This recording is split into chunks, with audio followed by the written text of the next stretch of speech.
ఈయనకి చిక్కుల్లో పడతాడా? ఇంకా రాజధానికి చిక్కులు వస్తాయా? లేకపోతే చిక్కులన్నీ తీరిపోతాయా?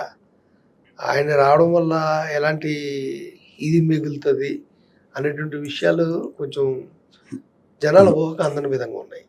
ఎందుకంటే ఓ పక్క ఇదే ప్రారంభ సమయంలోనే కొంచెం గందరగోళం అన్నది ఉంది ప్రజల్లో. కానీ ఇటు తెలుగుదేశం పార్టీ నాయకుల్లో కానీ, జనసేన నాయకుల్లో కానీ, ఇటు మేధావి వర్గంలో కూడా. ఎందుకంటే కూటమిలో క్రియాశీలక పాత్ర వహిస్తున్నటువంటి మన పవన్ కళ్యాణ్ గారిని, అదే మోడీ గారికి అత్యంత ఆప్తుడు అన్నట్టుగా సౌత్ ఇండియన్ మోడీగా ఆయనకి పేరు కూడా ఇచ్చారు. ఇలాంటి వ్యక్తిని పక్కన పెట్టడం అన్నది మోడీ గారు పక్కన ఆయన పిలిచినా పిలవకపోయినా ఆయన గౌరవానికైనా అట్లీస్ట్ ఒక ఫోటో వేస్తే పోయిందే ఉంది, వాళ్ళకి నష్టం ఏంటి, ఆయన అవమానపరచడమే కదా అన్న భావంలో కొంతమంది ఉన్నారు. దీన్ని మోడీ గారు కూడా ఎంతవరకు రియాక్ట్ అవుతారు? పవన్ కళ్యాణ్ గారి ఫోటో లేకపోవడానికి. పవన్ కళ్యాణ్ గారు నా వల్లే మొత్తం ప్రభుత్వం ఏర్పాటైంది, నా వల్లే బీజేపీ కలిసిందని అన్నారు కదా. అదే కనుక నిజమైతే రేపు పొద్దున మోడీ గారు ఈయన ఎందుకు వేయలేదు అని అడిగే ప్రశ్న కూడా ఉంటది కదా. స్టేజ్ మీద పిలిస్తే పిలవచ్చు అనేటువంటి భావన కేవలం అవమానపరచడానికి అన్నట్టుగా వీళ్ళు ఉన్నారు. సో ఇది 34,000 నుంచి 40,000కి 34,000 కాకుండా అదనంగా ఇంకో 40,000 సేకరించడానికి కసరత్తు జరుగుతున్నట్టుగా ఉంది. గతంలో అయితే ఈయన అంత చాలా ఎక్కువ భూమిని సేకరించామన్నట్టుగా ఆయన చెప్పుకొచ్చారు. ఇప్పుడు అంత భూమి ఉండగా 40,000 ఎకరాలు మళ్ళీ దేనికి సేకరణ అనేటువంటి క్వశ్చన్ గతంలో పవన్ కళ్యాణ్ గారు చెప్పారు. అసలు రైతుల దగ్గర నుంచి భూములు సేకరించాల్సిన అవసరం లేదని చెప్పి సీఎం చంద్రబాబు నాయుడు గారు కలిస్తే చెప్పారు. మంగళగిరిలో 1900 ఎకరాలు దాదాపుగా గవర్నమెంట్ ల్యాండ్ ఉంది, ఆ 1900 ఎకరాలు సరిపోద్దని కూడా చెప్పారు. ఇది కాకుండా రైతుల దగ్గర నుంచి సేకరించాల్సిన పరిస్థితి వస్తే మాత్రం నేను ఊరుకోను, నేను తప్పకుండా దాని మీద పోరాటం చేస్తానని కూడా చెప్పాను అని చెప్పినటువంటి కామెంట్లు ఆయన కామెంట్లే ఉన్నాయి. బట్ ఇవాళ చూస్తే ఆ 34 ఎకరాలు మళ్ళీ అది కాక అక్కడ ఉన్న గవర్నమెంట్ ల్యాండ్ 20,000 ఎకరాలు, మొత్తం కలిపి 54,000 ఎకరాలు, అది కాక మళ్ళీ ఇంకో 46,000 ఎకరాలు, ఓవరాల్గా 1,00,000 ఎకరాలకి రాజధాని అంటే ఇంకో 40,000 సిద్ధం చేస్తారంటే. పవన్ కళ్యాణ్ గారు ఎక్కడ మాట్లాడారు? ఆయన మాట్లాడలేదంటే అర్థం ఏంటి? ఆయన మాటలకి అంత విలువ లేవు. ప్రజల దగ్గరను మీడియా దగ్గర మాట్లాడుకోవడానికి ఆయన మాటల పనికి వస్తే తప్ప తెలుగుదేశం ప్రభుత్వం దగ్గర అధినేత దగ్గర మాట్లాడడానికి మటుకు ఆయన మాటలు పనిచేయవు వాళ్ళ మీద. ఇంకా అదే అర్థం. ఆయన బయటకు వచ్చి ఎన్నైనా చెప్పచ్చు. అసలు మరి బయటకు వచ్చి ఏం చెప్పినా చంద్రబాబు నాయుడు గారు పట్టించుకోరు. ప్రశ్నిస్తారండి. ఇప్పుడు ఎవరన్నా ప్రశ్నిస్తే తీసుకెళ్లి లోపలేస్తారు, ఏమి లేకపోయినా తీసుకెళ్లి లోపలేస్తారు. ఎవరు ప్రశ్నిస్తారు? ఆయన చెప్పింది వింటారు, రాసుకుంటారు. లేకపోతే బయటకు వచ్చి వేరే మాట్లాడుకుంటారు. ఏంటి ఈయన ఇలా చెప్పారు, అక్కడ అడగలేదు ఏంటి అనేసి. మరి ఆయన అడుగుతారా, అడగరా? ఆల్రెడీ 40,000 ప్రతిపాదనలకు సిద్ధం చేస్తున్నట్టుగా కొంత వచ్చింది. అడుగుతారా, అడగరా? కనీసం ఆయన పేరు మీరు అన్నట్టుగా ఆయన పక్కన ఫోటో వేసినందువల్ల వచ్చిన నష్టం ఏమీ లేదు. డిప్యూటీ చీఫ్ మినిస్టర్ అని అన్నారు కదా, రాజ్యాంగంలో లేకపోయినా మీరు తీసుకొచ్చారు కదా. ఇప్పుడు ఆయన ఫోటో వేయడానికి రాజ్యాంగం ఏమైనా అడ్డు వచ్చిందా? అనేవాళ్ళు కూడా ఉన్నారు.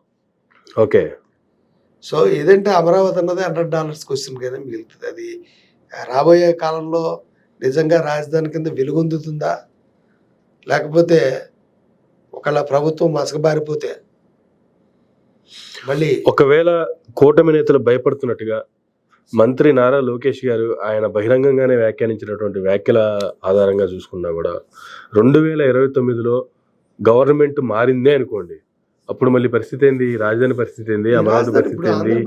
ఇప్పుడు మరలా మోడీ గారు వచ్చి శంకుస్థాపన చేసినటువంటి పనుల పరిస్థితి ఏంటి? ఆంధ్రప్రదేశ్ వాసులకి వచ్చినటువంటి పెద్ద దౌర్భాగ్యం ఏంటంటే, ఆంధ్రప్రదేశ్ ఈ రోజు వరకు చెప్పుకోవడానికి రాజధాని ఏం లేదు. మోడీ గారు శంకుస్థాపన చేసిన జనాలకైతే నమ్మకం ఉండదు. ఎందుకంటే ఇప్పుడు ఆంధ్రజ్యోతి వాళ్ళ పత్రికలోనే అప్పుడు తెలుగుదేశంలో జగన్మోహన్ రెడ్డి గారి మీద వ్యతిరేకత 2-3 సంవత్సరాల్లో వచ్చింది, ఇప్పుడు 1 yearలోనే అంత వ్యతిరేకత వచ్చేసింది అన్నట్టుగా మొన్న ఆయన పలుకులో చెప్పారు. అంటే వాళ్ళకు ఒక స్వీట్ వార్నింగ్ ఇచ్చారు, కొంచెం జాగ్రత్తగా చూసుకోండి అబ్బాయి వ్యతిరేకత వచ్చిందని. అంటే వ్యతిరేకత వచ్చిందంటే ఫాస్ట్ కనమాట డబల్ అయిందనమాట. వాళ్ళకి 4 సంవత్సరాలు వచ్చేది, వీళ్ళకి 2 సంవత్సరాలు, వీళ్ళకి 2 సంవత్సరాలు వచ్చేది 1 yearలో వచ్చింది. అంటే ఇటువంటి పరిస్థితుల్లో ఈ రోజు ఎలక్షన్ జరిగితే వాళ్ళ లెక్క ప్రకారం ఈ రోజు ఎలక్షన్ జరిగితే జగన్మోహన్ రెడ్డి గారు వచ్చిన పరిస్థితి. ఉమ్, సో వ్యతిరేకత ప్రభుత్వం మీద ఒకసారి ఏర్పడిందంటే అది పెరుగుతుందా తగ్గుతుందా అన్నది అందరికీ తెలుసు. ఉమ్, వ్యతిరేకత ఎప్పుడు కూడా ఏ ప్రభుత్వం మీద ఒకసారి స్టార్ట్ అయిందంటే అది అంచలంచలుగా పెరిగిపోతూ ఉంటది కదా, తప్పదు, ఉమ్, తగ్గదు. ఒకవేళ తగ్గినా 10 రెట్లు వ్యతిరేకత పెరిగితే 2 రెట్లు తగ్గుతూ ఉంటది, ఉమ్. అంతే తప్ప వ్యతిరేకత పెరుగుతుంది. ఇలా నేపథ్యంలో కనుక ఇప్పటికే అన్ని వర్గాల ప్రజల్లో కూడా ఒక రకమైనటువంటి చర్చ నడుస్తా ఉంది ప్రజల్లో. గవర్నమెంట్ పడిపోతే జగన్మోహన్ రెడ్డి గారు ఖచ్చితంగా గతంలో ఏ మాటకైతే స్టాండ్ ఇచ్చాడో ఆ మాటకే 3 రాజధానులకే కట్టుబడి ఉంటారు. ఉమ్, ఇప్పుడు నాయకులు పంతాలకు పోతే నష్టపోయేది ఎవరు? ప్రజలు పోతున్నారు, రాష్ట్ర ప్రభుత్వానికి సరిపోతుంది ప్రతిష్ట. ఎందుకంటే రాష్ట్ర ప్రజలు ఎప్పుడు కూడా చాలా మంది చదువుకున్న వాళ్ళందరూ కూడా ఆంధ్రప్రదేశ్ని వదిలేస్తారు. ఉమ్, ఇటు పక్కన కర్ణాటక కానీ లేకపోతే తమిళనాడులో మద్రాసుకి కానీ ఇక్కడికి కానీ వెళ్ళిపోతున్నారు. రేపు పొద్దున మాకు భవిష్యత్తు ఉండదేమో అని హైదరాబాద్ కానీ వచ్చేస్తున్నారు తప్ప ఓకే. అక్కడ స్కిల్ ఉన్నటువంటి ఎవరో కూడా మాకు రాజధాని ఏర్పడుతుంది, మేము ఇక్కడే పని చేస్తాం అనేటువంటి పరిస్థితి అయితే లేదు. ప్రజల్లో నమ్మకం లేదు. ఉమ్, ఇదే నేను నిలబడుతుందని ఒకళ్ళు పెట్టారనుకోండి, ఉమ్, రైట్, ఉమ్, ఈ 4 సంవత్సరాల కాలంలో వీళ్ళు కట్టేయగలుగుతారా? ఉమ్, గతంలో చేసి ఏం చేశారు? టెంపరీ బిల్డింగ్లు కట్టారు 4. ఇప్పుడు 4 సంవత్సరాల్లో పెర్మనెంట్ కట్టేస్తారా? ఉమ్, 34 ఎకరాలకే దిక్కు లేదు, అందులోనే నిర్మించలేకపోయారు. ఇంకో 40 ఎకరాలు సేకరించేటప్పుడు ఇంకెంతకాలం పడుతుంది మీకు? ఓకే. సేకరణ అవతలు ఆ పార్టీ వాళ్ళు కోర్టులు వేయడం, కోర్టులో తీరడం, ఇవన్నీ తీరేటప్పటికే మీకు 3 సంవత్సరాలు పడిపోతుంది, ఎలక్షన్లు వచ్చేస్తాయి. ఓకే. ఇంకెప్పుడుగవుతుంది రాజధాని? ఉమ్, ప్రజల నుంచి ప్రశ్నించేది ఏంటంటే ఎప్పుడుగవుతుంది రాజధాని? సో జగన్మోహన్ రెడ్డి గారు మూర్ఖత్వంతో వ్యవహరించారు అనుకుందాం.